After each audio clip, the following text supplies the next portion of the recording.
welcome back to the deep dive. Okay, you sent us a stack of early spoilers this week that feels less like a warning and more like a full-on emergency alert for Port Charles. Yeah, it really does. If these sources are accurate and they're incredibly detailed, we're looking at possibly one of the most violent, just chaotic couple of weeks the town has seen in a long time. It's intense. It's not just random chaos, though. It feels more like a controlled demolition, you know? Right. We're digging into material that covers, the first 2 weeks of September, roughly the 3rd through the 12th. Right. And it's this period where you see 3 massive, seemingly separate crises just crash into each other. You've got the custody battle fallout, which is messy and emotional. You've got the police still trying to figure out what happened with Judge Heron's death, that whole mystery. Still ongoing, yeah. And now, boom, the sudden, very public shooting of Congressman Drew Cain. It all just collides. So our mission today really is to try and cut through all that noise, all that chaos, and figure out how these things are actually connected. Yeah. What's the mechanism here? Exactly. We need to pinpoint the connections that someone like Anna Devane or Dante are likely going to find and trace how this one act of violence ripples outwards, affecting everyone from, say, Michael Corinthos to Portia Robinson. Yeah, the ripple effects are huge. And maybe even try to figure out who's really pulling the strings here, because the sources say there's a long list of suspects. It's a fascinating puzzle, and I think this deep dive is maybe less about who actually pulled the trigger, although that's obviously important, and more about seeing how that single-act shooting Drew Cain becomes the strategic catalyst. How so? Well, it instantly throws a spotlight onto everyone else's secrets, even the ones that seem totally unrelated. Like, one bullet flies, and suddenly all these hidden crimes, these desperate plans, they're dragged out into the open. Right, because it brings in this high-priority political investigation. Precisely. So we can't look at these as just individual events happening around the same time. It's a chain reaction. We have to analyze it that way. Okay, so where do we start? Right at the flashpoint. Inside Drew's house when the shots are fired. Let's do it. Let's unpack this, starting right there. All right, so the central event, the thing that just scrambles everything in Port Charles, is Drew Cain being shot at his house. And it's brutal. Yeah, and the initial leaks were a bit confusing, weren't they? There was talk of a stabbing. Right, which dramatically kind of made sense, with Alexis having that infamous Castine dagger. It's this legendary weapon tied to all sorts of mayhem. It fit a certain narrative, yeah. But the sources firmed up pretty quickly. The plot line that actually landed was a shooting, and a particularly vicious one. How so? He was hit a couple of times in the back. That detail shot in the back, it's just he was maybe trying to get away or just completely blindsided, definitely points towards premeditation. Okay, so not a struggle gone wrong. Doesn't sound like it. And the sources add this really chilling detail. The shooter is described as still standing over Drew, gun in hand, when the scene sort of freezes. Wow. So there's this moment of intense tension, like, is there going to be a third bullet? Is this an execution? Exactly. And that's the scene that the witnesses stumble into. Or rather, they're already there, trapped in it. And the witnesses. Yeah. This is where it gets complicated, right? It's Trina Robinson and Kai Taylor. Yeah, and they're definitely not just innocent bystanders. They're there not just witnessing the shooting, but because they're in the middle of trying to commit their own crime. Which, breaking into Drew's safe, trying to retrieve that damaging evidence about Portia. Yeah. Stuff that could end her career. So wait, gunfire is echoing through the house, Drew is bleeding out on the floor, and they're jimmying a safe. It sounds insane, I know. The sources say Trina is, understandably, in a total panic. But Kai, he's described as being almost disturbingly calm or focused. Focused on what? On the safe. He insists they stay put, that they have to prioritize getting into that safe, even with the shooting happening right there. Okay, I have to push back on that a bit, just based on the material. That seems wildly out of sync with basic human survival instincts. Why would Kai prioritize stealing evidence over, not getting shot himself or helping Drew? The sources seem to frame it as extreme desperation. Maybe Kai and Trina believe this evidence is so critical for Portia, maybe even for Trina's relationship with her mom, that the urgency just overrides everything else. Like this is their only chance? Perhaps. For Kai, maybe he thinks this is the reason Drew got shot, to stop him using that evidence. So if they run now, the chance to get it is gone forever. They lose that leverage. Okay, I can sort of see the twisted logic, maybe. The desperation angle. And here's the kicker, the big irony. The sources strongly suggest it's actually Kai and Trina who end up making the 911 call. Get out. So the people calling the cops Are the ones who are just attempting a break-in and evidence tampering at what is about to become a major federal crime scene. So Anna and Dante arrive, lights flashing, sirens blazing. And the only two people on scene are witnesses who are also involved in a completely separate potential crime. Right there, they're basically protecting their own secret mission. What a mess for Anna. Yeah, no kidding. And the immediate threat, then, is discovery, specifically for Portia Robinson. Entirely. The sources even speculate that Trina's panic might be less about Drew being hurt and more that they couldn't get the evidence before the police arrived and locked everything down. Because once Anna and Dante secure that house, That safe is sealed. Its contents are evidence in the shooting of a congressman. If the police open it, and they almost certainly will as part of the investigation. it's game over for Portia. Publicly. Humiliatingly. Instantly. Irreversibly.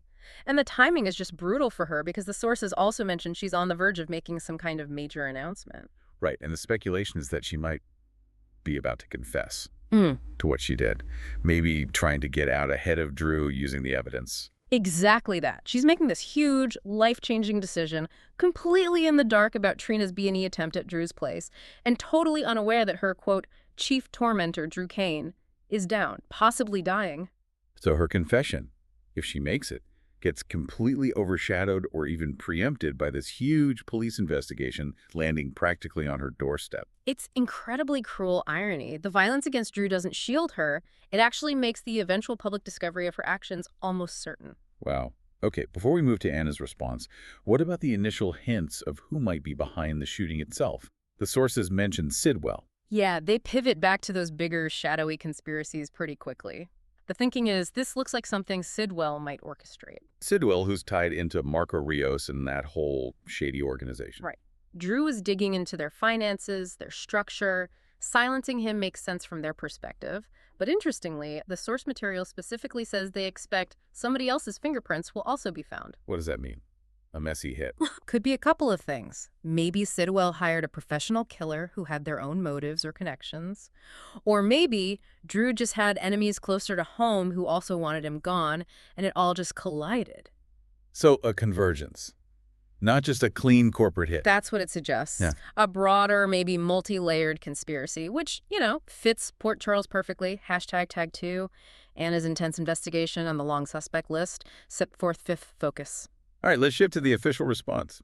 PCPD, Dante Falconeri, Anna Devane, they get the call. And they mobilize instantly. Drew's not just anybody. He's a sitting U.S. congressman. That changes everything. It elevates the priority, right. Massively. This is now a political crime. It could have national security implications, corporate corruption angles. It's huge.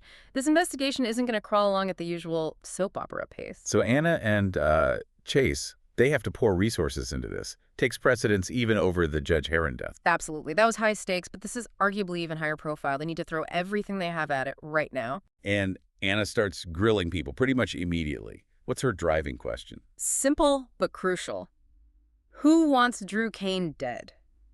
And this is where, like you said earlier, it gets really interesting.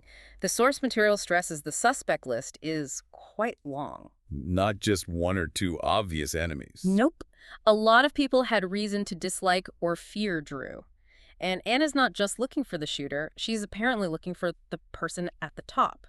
She knows there's likely a conspiracy. But they're not working in isolation, are they? They're still deep into the Judge Heron case. Exactly.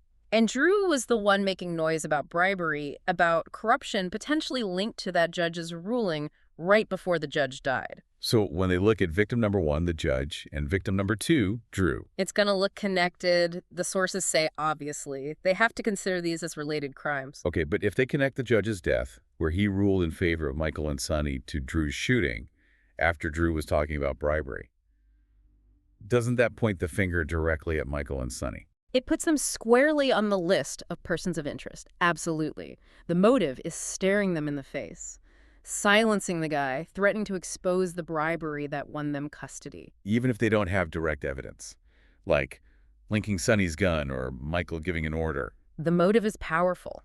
Anna and Dante are pros. They have to follow that lead. They have to consider that this whole custody mess might have escalated into lethal violence twice over, potentially tied back to the Corinthos family's actions. And the news spreading must cause panic, right? The sources mentioned Thursday, September 4th, word gets out, and this violent occurrence rocks Port Charles. Yeah, think about the collective oh moment across town. All those people who made threats against Drew, maybe publicly, maybe privately. And there were apparently quite a few. A lot. Suddenly they're thinking, oh crap, the police are going to be looking into my beef with the congressman. This could look really bad for me. So it flushes people out, maybe? Yeah. Gets them nervous? Definitely. That wave of anxiety sweeping through all these potential suspects, whether they're domestic enemies, corporate rivals, jilted lovers, that's exactly what Anna and Chase are trying to track. Who's acting guilty? Who's suddenly changing their story? Okay, let's track one specific reaction. Nina Reeves.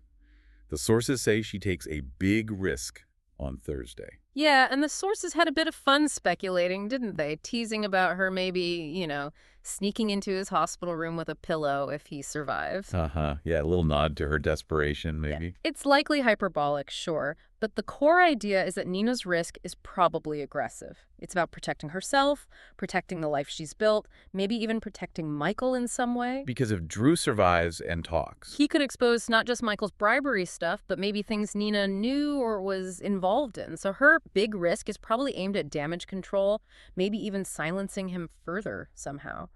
It shows how Drew being shot forces everyone who felt threatened by him to make a move. So Anna and Chase have this huge list. They're watching people panic, and they've got this immediate, strong connection back to the Corinthos family. It's not just solving a shooting. It's untangling this whole web of secrets. Precisely. The investigation instantly becomes about suppression of information, not just the act of violence itself. #Tag3. Custody battles, mistakes, and relationship casualties. Okay, so if the shooting is the big explosion, the domestic front is where you see the immediate fallout. The radiation sickness, maybe. And first stop is the Quartermain camp. Michael Corinthos. Yeah. His reaction isn't grief for his Uncle Drew. It's immediate, intense, strategic panic. He's venting to Brooklyn Quartermain, right? Yeah. Seeing the judge's death, now Drew getting shot. He sees it all linking back to the custody case. He does. He's terrified that all this talk about bribery, which Drew is spearheading, is going to completely blow up the custody ruling. That Wiley and Amelia could get pulled back towards Willow. Is he more afraid of losing the kids legally? Or is he afraid of, criminal charges related to the bribery itself? I think the sources suggest it's both, really. If the bribery stuff comes out and sticks, it doesn't just undermine the custody win, it potentially puts his father, Sonny, in serious legal jeopardy. Right. Big time. So, yeah, he fears losing the kids, but he also fears his whole world, the whole Corinthos power structure, could start to crumble if this gets exposed. And his response isn't to back down. It's to dig in deeper. Seems like it. He and Brooklyn apparently resolved to do whatever it takes to keep Willow away from the children. The violence, instead of scaring them straight, seems to push Michael further into this kind of paranoid, potentially compromising strategy. Okay, let's flip that. What about Willow? How does she react? The sources say she's devastated, but... But there's a crucial nuance there. Yes, devastated, probably on some human level she cared about Drew, but strategically. The devastation is mostly because she saw Drew as her way back to her kids. Her golden ticket. Exactly. He was the one who could expose the bribery, prove the custody ruling was tainted. Now that ticket, her key witness, is lying in a hospital bed, maybe silenced for good. So she knows how valuable Drew's information was. She talks to Alexis, her lawyer, on Friday. Yeah, probably desperate for an update, maybe asking about bringing in heavier legal firepower like Rick Lansing, especially now that you have this dead judge, potentially dead Drew situation. She knows the clock is ticking before Michael shores up his position. And losing Drew as a witness makes her more dangerous to Michael. That's the prediction. She might feel she has nothing left to lose. The sources suggest Willow could speak up about the things she heard from Drew, using whatever information, rumors, or half-truths Drew shared with her to fight back. Create trouble for Michael directly. Maximum trouble. She's cornered, and she might just start revealing secrets to try and save her connection to her children before it's too late. Wow. Okay, now for maybe the most intriguing bit from this section. Carly Corinthos Spencer. Ah, yes, Carly. She apparently tells someone she made a huge mistake with Drew. What's that about? Well, adding to the mystery, the scene is reportedly set in Jack Brennan's office. You know, that blue wall background they use? Okay, Brennan's office. And the sources noted that the way it was initially edited or teased, it almost made you think Carly could be the shooter, the Congressman cutthroat theory. But the sources think it's more complicated. Yeah, they suggest a much deeper explanation. Her mistake probably wasn't pulling the trigger. It was more likely a strategic blunder. Like what? Maybe she tried to play games, tried to leverage Drew against Sonny or against Michael, maybe even against Brennan himself. And in doing so, she inadvertently painted a giant target on Drew's back. Making him vulnerable to whoever did pull the trigger. Exactly. Her attempt at playing high-stakes chess with these dangerous people might have unintentionally led directly to Drew getting shot. She didn't fire the gun, but her actions put him in the line of fire. Which connects her to the crime, but indirectly. Right. And the fallout for her could be huge. If her mistake helped a conspiracy target Drew, she's not only endangered him, but potentially her own family, the kids involved in the custody fight, and exposed her own shady dealings with Brennan. It's a massive own goal, potentially. Man, the layers just keep getting deeper. But amidst all this crime and conspiracy, there's also personal relationship drama blowing up, right? Curtis and Portia. Yeah, the sources flag a really significant conversation. Curtis has a heart-to-heart with Jordan Ashford on Thursday. Jordan. And the prediction is pretty strong. Curtis is expected to tell Jordan that his marriage to Portia is over, done, finished. Just like that. Because of the current chaos, or? It seems like the final straw. The weight of Portia's past lies, combined with this current mess, the high chance her evidence scandal is about to blow up, it's just too much for him. He's out. Which immediately makes you wonder, Curtis and Jordan. Exactly. Fans have been waiting for that potential reunion. Portia's drama basically clears the path. The big question now is just how long until Curtis and Jordan actually get back together romantically. The door seems wide open. But Portia isn't left completely alone in this. Interestingly, no. The sources point to a new dynamic forming under all this pressure. Isaiah Gannon and Portia are reportedly getting closer. Isaiah, okay, that's unexpected. Yeah, maybe the shared stress, the sense of betrayal surrounding them, her vulnerability, it pushes them together. So even as one relationship definitively ends, another one, maybe strategic, maybe emotional, starts to form. It completely reshuffles the deck. #Tag4, the entrenched conspiracies and looming danger. Okay, so while Anna's dealing with the crime scene back in Port Charles and Michael's worried about custody, those bigger global conspiracies you mentioned are also reacting. Oh, yeah, big time. The Drew shooting sends shockwaves through their operations, too. It's their problem now as well. How so? By Friday, September 5th, the sources say Vaughn and Jocelyn Jacks are in absolute panic. They feel their lives are genuinely at risk. Why the sudden panic? Oh. Because Drew was their ally. Essentially, yeah. He was either a source of information for them or maybe someone they thought could help them fight this shadowy corporate group. Now he's been taken out violently. It proves their enemy is real, ruthless, and willing to target people, even a U.S. congressman, on home soil. That's terrifying. And Vaughn confirmed something to Jocelyn. Yes, he confirms the mall is real, Colette Moreau, inside the Bureau. Which means the very institutions that should be protecting them are compromised. There's literally nowhere safe for them to turn. Which puts Britt Westbourne in a terrible spot. She's trying to help them. Desperately. She's telling someone, maybe one of her contacts, don't do anything until he gets back, presumably referring to Pascal, or maybe the big boss behind everything.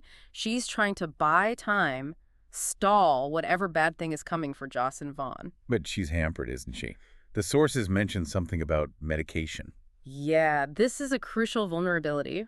Britt apparently needs certain meds to function, maybe for a chronic condition, and the mystery boss is controlling her supply, holding it over her head. So she can't just run. She can't fully maneuver. She's effectively tethered, a pawn whose physical health depends on the very people she's trying to protect her friends from. It severely limits what she can actually do to help Joss and Vaughn. It's an awful position. And the conspiracy itself seems to be fracturing under the pressure. Jack Brennan is dealing with Anna. Right. Brennan, who we know has ties to the WSB remnants and these corporate players, suddenly has Anna Devane breathing down his neck. She's likely pushing him hard about Jocelyn's safety, especially now Drew's shooting proves the danger isn't theoretical. And Brennan's worried about betrayal from within his own ranks. Seems like it. He asks someone, probably Colette Moreau, if they're eager to see him fail. It suggests he knows or strongly suspects she's working against him. Setting him up. Yeah. Conspiring with Pascal and the boss. That's the implication. The internal power struggles within the conspiracy are intensifying because of the external pressure from the Drew investigation. It's starting to eat itself from the inside out. And even Jason Morden, way over in Croatia, feels the ripples. Yeah, the sources say he's stunned when he hears about the judge's death and then Drew's shooting. It's confirmation for him that the enemy he's tracking internationally is also highly active and aggressive back home. It demands his attention, complicates his own mission. Okay, but amidst all this life and death global intrigue, we have Alexis Davis. Oh, Alexis. Bless her heart. She's shocked by the news about the judge and Drew, naturally. But her real problem is much closer to home. Yeah, it's spectacularly awkward, exponentially awkward, as the sources put it, because, let's not forget, she currently has her ex-husband, Rick Lansing, tied up in her basement. tied up in her basement. It's not just a little white lie. It's a full-blown kidnapping situation happening in the house of a prominent lawyer who is also advising Willow Tate on the case connected to both victims. You couldn't write it. Can you imagine Anna Devane showing up at her door? Oh, God. Anna. Meticulous investigator Anna asking probing questions about who might have wanted Judge Herron or Drew Kane dead, questions about timelines, motives. While Rick is downstairs, presumably not thrilled about being held captive. Exactly. How does Alexis keep him quiet? How does she handle police scrutiny potentially searching her property as part of a major investigation? The logistics are mind-boggling. The stress must be immense. And it sounds like Rick isn't going to stay quiet forever. No, the sources promise upcoming scenes of Rick absolutely raging at Alexis, but also involving Ava Jerome and Christina Corinthos Davis. It suggests the whole kidnapping subplot is reaching its boiling point, especially now with the added pressure of a major police investigation swirling around them. Rick is not going to be a cooperative captive for much longer. All right, so we move into the next week, September 8th through the 12th. The investigation into Drew's shooting really ramps up. Yeah, the sources say it kicks into high gear. Anna and Chase are dedicating full resources. This is priority number one. They need to solve this attempted political assassination. And the big question hanging over everything is, will Drew survive? Right. And what's fascinating here strategically is the answer the leaker gives. Despite, as they put it, many people in Port Charles and maybe half the fandom wanting Drew gone just to simplify things. Yeah. The leak states pretty definitively, he will not die. Really? They're keeping him around. That's the report. And the source even adds a little meta-commentary, chuckling that maybe producer Frank Valentini is just a big Cameron Matheson fan and wants to keep Drew alive purely to torment the fandom. Okay, but meta jokes aside, keeping Drew alive but maybe unconscious or incapacitated, that have huge dramatic implications, doesn't it? More so than if he just died. Oh, absolutely. Strategically, it's much more potent. A dead witness is history. An unconscious witness who might wake up and talk, that's a ticking time bomb for absolutely everyone who has something to hide. So Michael and Sonny, they can't relax. No way. His survival forces them to strategize immediately. They have to operate under the assumption that Drew will wake up and he will remember and he will talk about the bribery. So they need a plan B. How to contain the fallout, how to protect the custody win, knowing their key accuser is still alive, albeit vulnerable in GH. Exactly. It puts immense pressure on them. And we also get confirmation, it seems, that this attack wasn't just some random thing. It was part of a bigger plan. How's it? The material mentions a future conversation we might see between Marco Rios and Sidwell, and it's about the lengths Sidwell has gone to try and clean up what Marco did. Okay, so connecting the dots. It strongly implies Sidwell, who's Marco's superior in that shady organization, ordered the hit on Drew, or something related to it, as damage control for Marco's earlier screw-ups. So Drew's shooting wasn't just about Port Charles drama. It was a strategic move in that larger global conspiracy plotline. Cleaning house. Precisely. It forces the domestic crisis, the shooting, to reveal the international structure behind it. It links everything together. And meanwhile, the witness situation back in Port Charles gets tricky too. Lots of people made threats against Drew. Loads of them. And some were apparently overheard. The source suggests Kai Taylor might choose to keep quiet about hearing Curtis threaten Drew. Why would he do that? Protect Curtis.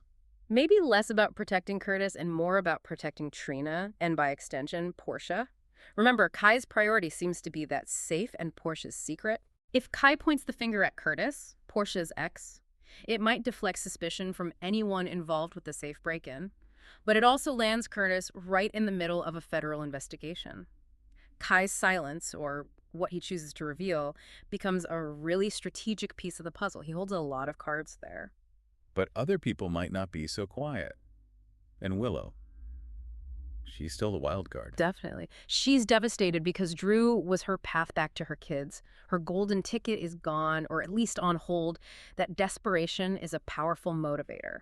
So if Michael tries to press his advantage in the custody case while Drew's out of commission? The prediction is Willow will fight back dirty. She'll speak up about the things she heard from Drew, using any leverage, any potentially damaging information she has about Michael or the bribery, to try and blow up his case before he can lock her out for good. Which again highlights why Drew surviving is so critical to the ongoing story. It really is. If he died, okay, the evidence is in the safe, the police find it eventually, Portia and Michael are screwed then. But with him alive, everyone has to act now. They have to move preemptively. To silence him for good. Or protect him. Or maybe use the information he has before he either dies or recovers and tells the cops everything himself. Exactly. He's the focal point. His survival keeps the pressure cooker on high for everyone involved. Hashtag tag outro. Okay, wow. We have definitely covered a lot of ground here, mapping out this incredibly complex, almost terrifying web that Port Charles seems to be caught in right now. Yeah, it's intricate. We've traced how all these different threads, political maneuvering, deep personal betrayals, shadowy corporate conspiracies, all seem to converge on this one violent act, the shooting of Drew Kane. Mm-hmm. And we've recapped those intertwining threats, the immediate danger Drew is in medically, the simultaneous danger Jocelyn and Vaughn face with that confirmed mole, and these desperate new alliances forming, like Michael and Sonny digging in, and maybe Portia and Isaiah getting closer. And what really stands out, I think, is how one event acts as this massive catalyst for exposure. It's like, in Port Charles, nothing happens in a vacuum, does it? Not at all. This violence aimed at Drew instantly shines this harsh spotlight on completely separate secrets. Suddenly, Portia's evidence problem is critical. Alexis's basement kidnapping situation is incredibly risky.